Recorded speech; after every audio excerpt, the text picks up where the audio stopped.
അതല്ലേ എന്നാലും പ്രശ്നം. നിങ്ങൾ ക്ഷേത്രത്തിൽ പോയി വഴിപാട് നടത്തി തിരിച്ചു വരുന്നത് വരെ ഞാൻ പൂജാമുറിയിൽ ഐശ്വര്യ മന്ത്രം ജപിച്ച് ധ്യാനത്തിലിരിക്കണമെന്നാ അദ്ദേഹം പറഞ്ഞ്. അയ്യോ മുത്തശ്ശായിരുന്നില്ലേ? അതല്ലേ പറഞ്ഞത്, എനിക്ക് പൂജാമുറിയിൽ നിന്നും പുറത്തിറങ്ങാൻ പറ്റില്ല. എന്റെ ധ്യാനത്തെ തടസ്സപ്പെടുത്തുന്ന പല സംഭവങ്ങളും ഇവിടെ ഉണ്ടാകാൻ സാധ്യതയുണ്ടെന്നും അദ്ദേഹം പറഞ്ഞു. നിങ്ങൾ പേടിക്കൊന്നും വേണ്ട, അങ്ങനെ ഉണ്ടാകണമെന്ന് നിർബന്ധമൊന്നുമില്ല. എന്നാലും സാധ്യതകൾ. ഞാൻ പറഞ്ഞതിന്റെ ഗൗരവം നിങ്ങൾക്ക് മനസ്സിലായല്ലോ.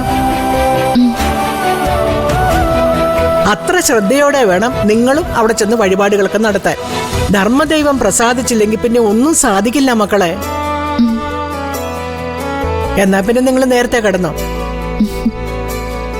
കാലത്ത് പുറപ്പെടേണ്ടതല്ലേ. ശരി മക്കളെ, ഗുഡ് നൈറ്റ്. Good night. എടോ, ഇവിടുന്ന് ഒരുപാട് ദൂരമുണ്ടോ അങ്ങോട്ടേക്ക്? ഒരു അരമണിക്കൂർ യാത്ര അത്ര ഉണ്ടാവും. വലിയ ശക്തിയുള്ള ദേവിയാ. മനസ്സ് തുറന്ന് പ്രാർത്ഥിച്ച എന്ത് ആഗ്രഹം സാധിച്ചു തരും.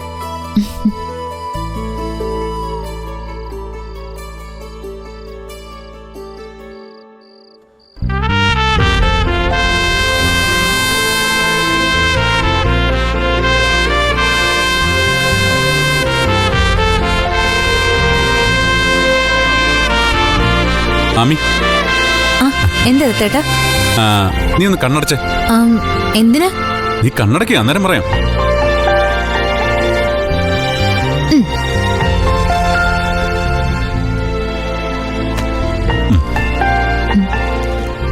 ഇനി കണ്ണുറന്നു.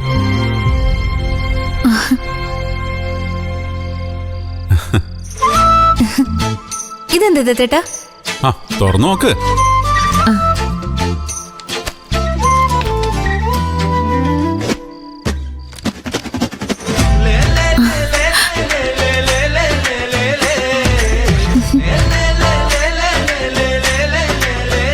ഇതെപ്പോ വാങ്ങി? അതൊക്കെ വാങ്ങി. നിനക്ക് ഇഷ്ടപ്പെട്ടോ? അത് പറ. പിന്നെ ഇഷ്ടപ്പെട്ടോന്നോ? ഗംഭീരായിട്ടുണ്ട്. എന്നാ ഇത് ഉടുത്തോണ്ട് വേണം നീ നാളെ അമ്പലത്തിൽ വരാൻ. അപ്പോ ശരിക്കും ദത്തണ്ണ എന്നോട് സ്നേഹമുണ്ടല്ലേ? ഇല്ല, തീരെ ഇല്ല. നീ കൊണ്ട് കേസ് കൊടുക്ക്. ഓ, ഈയിടെയായിട്ടെ ദത്തന്റെ തമാശയ്ക്ക് ഒരു പുതുമയില്ല. ആണാ? ദത്തേട്ടൻ പഴയ ആളല്ലേ ആമി. അയ്യോ, ഇതിന് പറ്റുന്നൊരു ബ്ലൗസ്. ബ്ലൗസ് ഇല്ലേ? ഒരെണ്ണം ഉപയോഗിക്കാതിരിപ്പുണ്ട്. ഇതിന് മാച്ചാവും. ആശ്വാസമായി. അല്ലെങ്കിൽ പാതിരാത്രിയും വണ്ടി എടുത്തുകൊണ്ട് പോകേണ്ടി വന്നേനെ. പോതേട്ടാ, നോക്ക് കളോ.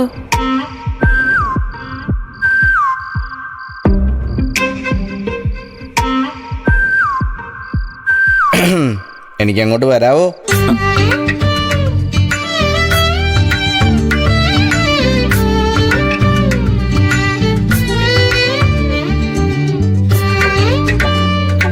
എന്താ വന്നാല് ഇവിടെ ബാരിക്കേഡ് സ്ഥാപിച്ചിട്ടുണ്ടോ? അളേ വാ. ബാരിക്കേഡിന്റെ കാര്യം മാത്രമേ അളിയനിപ്പോ ഓർമ്മ ഉള്ളൂല്ലേ? പോലീസുകാരനെ പോയില്ലടാ. ഇതൊക്കെ പുതിയതാ? അതെ, ദത്തേട്ടൻ ഇപ്പൊ എന്നെ സർപ്രൈസ് കാണിച്ച് ഞെട്ടിപ്പിച്ചതാ. നാളെ അമ്പലത്തിൽ എടുത്തോണ്ട് പോവാൻ. എങ്ങനെയുണ്ടടാ നിന്റെ അളിയന്റെ സെലക്ഷൻ? അത് ഞാൻ പണ്ടേ സമ്മതിച്ചല്ലേ. അളിയൻ ചേച്ചിയെ കല്യാണം ആലോചിച്ച് വന്ന ദിവസം അളിയന്റെ സെലക്ഷൻ തീരെ പോരാ. പറഞ്ഞ വളരെ വളരെ കറക്റ്റ്. ആ സെലക്ഷൻ ചീറ്റി പോയെങ്കിലും ഈ സെലക്ഷൻ കൊള്ളാൻ. അതാണ് ഇവന്റെ ഒരു കാര്യം. അളിയ ഇതെവിടെ വാങ്ങിച്ചേ? ടൗണിന്നോ? ഇവിടെ ഒന്നും ഇത് കിട്ടത്തില്ലല്ലോ. എന്തായാലും ചേച്ചി കോൾ അടിച്ചല്ലോ. അത് പിന്നെ ഞാൻ പണ്ടേ കോൾ അടിച്ചതല്ലടാ, നീ പറഞ്ഞ ദിവസം, ദത്തേട്ടന്റെ പെണ്ണ് കാണാൻ വന്ന ദിവസം. എന്നാ പിന്നെ നടക്കട്ടെ. കട്ടുറുമ്പൾക്ക് സ്വർഗത്തിലധികം കാര്യമില്ല. നീ വലിയ ഫിലോസഫറൊക്കെ ആയി പോയല്ലോടാ.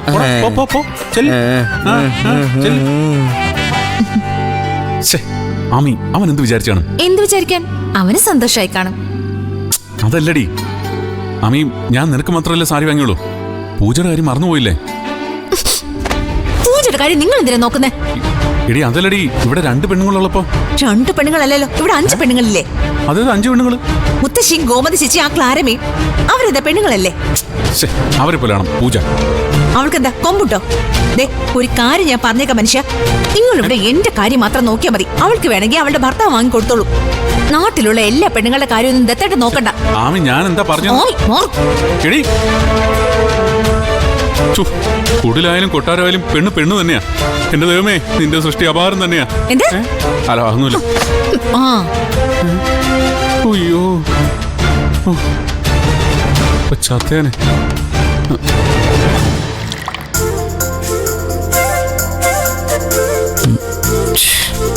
എവിടെ പോയത്?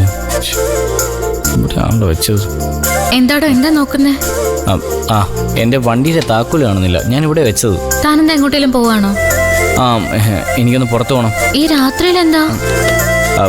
ഒരു സാധനം വാങ്ങിക്കാണ്ട്. എന്ത് സാധനം? ആ കിട്ടി, ഇവിടെ ഇരിക്കായിരുന്നു. ആദി, എന്ത് സാധനമായാലും നാളെ കാലത്ത് വാങ്ങിയ പോരെ? പോരാ, ഇന്നെ വാങ്ങിക്കണം. അത്രയ്ക്ക് ആവശ്യമുള്ള സാധനം എന്താ? അത് എന്താടോ? ഞാൻ സർപ്രൈസ് ആയിട്ട് തരാന്ന് വിചാരിച്ചതാ.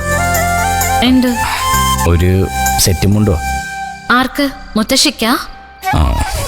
അല്ല, എന്റെ കൊച്ചുമക്കളുടെ മുത്തശ്ശിക്ക്.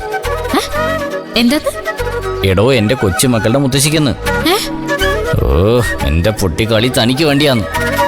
എനിക്ക് വേണ്ടിയോ? പിന്നെ കാലത്ത് അമ്പലത്തിൽ പോണ്ടേ? അതിന് പുതിയ സെറ്റും മുണ്ട് വേണമെന്ന് ഇപ്പൊ എന്താ നിർബന്ധം? ചുരിദാർ പോരെ? അല്ലെങ്കിൽ മുത്തശ്ശിയോട് ഒരെണ്ണം ഞാൻ ചോദിച്ചു വാങ്ങിച്ചോളാം. അതൊന്നും വേണ്ട, പുതിയ തന്നെ വേണം. വെറുതെ എന്തിനാടോ ഈ രാത്രിയില്? എന്ത് രാത്രി? ഇതൊക്കെ ഒരു ത്രില്ലല്ലേ. ആ ശാരദാസുകാരൻ അടച്ചു കാണില്ല. അവിടെ ആകുമ്പോൾ സെറ്റ് മുണ്ടിന് നല്ല കളക്ഷനുണ്ട്. ഒരു 10 മിനിറ്റ് കാര്യമുള്ളൂ, ഞാൻ വേഗം പോയിട്ട് വരാം. പിന്നെ മുത്തശ്ശിയോട് പറയാൻ നിൽക്കണ്ട കേട്ടാ. എന്താ? ഒന്നുമില്ല. എന്താണ് മുത്തശ്ശി അറിയാൻ പാടില്ലാത്ത കാര്യം? അത് പിന്നെ പൂജ പറഞ്ഞുതരും.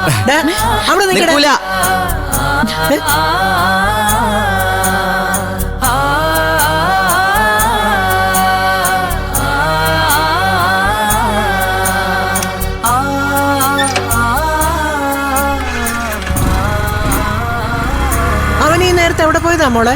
പോണ്ടെന്ന് ഞാൻ പറഞ്ഞതാ, കേൾക്കണ്ടേ? അത് ഞാൻ സമ്മതിച്ചു. അവൻ എങ്ങോട്ട് പോയെന്നാ ഞാൻ ചോദിച്ചേ.